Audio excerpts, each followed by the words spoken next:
തിരുവനന്തപുരം നഗരത്തിൽ ചെറിയ മിമിക്രി പരിപാടികൾ ഒക്കെ നടത്തുകയും ടെലിവിഷൻ ഷോകളിലും അറിയപ്പെടുന്ന ഒരു വ്യക്തിയായിട്ട് മാറി. പിന്നീട് സിനിമയിലേക്ക് കയറിയിട്ടുള്ള ഒരു ഹാസ്യതാരമാണ് സുരാജ് വെഞ്ഞാറമൂട്. മിമിക്രി ചെയ്യുന്ന ഒരുപാട് ആളുകൾ നമ്മുടെ സമൂഹത്തിലുണ്ട്. അവർക്ക് ആർക്കും സിനിമയിൽ ഒരു ബ്രേക്ക് കിട്ടിയിട്ടില്ല.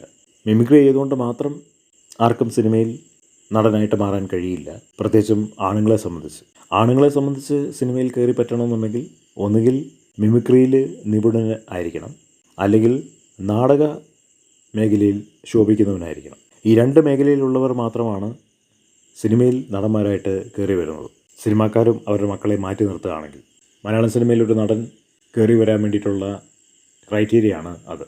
സുരാജ് വെഞ്ഞാറമൂട് അനുകരണ കല ചെയ്യാൻ മാത്രമല്ല, അഭിനയിച്ച് എക്സ്പ്രഷൻ സഹിതം പ്രകടിപ്പിക്കാനൊരു പ്രത്യേക കഴിവ് തനിക്കുണ്ട്. ഏത് തരത്തിലുള്ള കഥാപാത്രത്തിനെയും അദ്ദേഹത്തിന് എക്സ്പ്രസ് ചെയ്യാൻ ഒരു പ്രത്യേക കഴിവുണ്ട്. അതാണ് അദ്ദേഹത്തിൻ്റെ അനുകരണ കലയിലെ പ്രത്യേകത. മിമിക്രി ആർട്ടിസ്റ്റുകൾ പല കാറ്റഗറി ഉണ്ട്. അതിലെല്ലാവർക്കും എല്ലാ ഭാവങ്ങളും പ്രകടിപ്പിച്ച് കാണിക്കാൻ അവരെ കൊണ്ട് കഴിയില്ല. പക്ഷേ സുരാജ് വെഞ്ഞാറമൂടിന് അപ്രകാരം കഴിയുന്നുണ്ട്. അതാണ് അദ്ദേഹത്തിന് സിനിമയിൽ ഇപ്പോൾ കോടികൾ ശമ്പളം വാങ്ങുന്ന ഒരു നടനായിട്ട് മാറാൻ കാരണം. എല്ലാവിധ ആശംസകളും നേരുന്നു.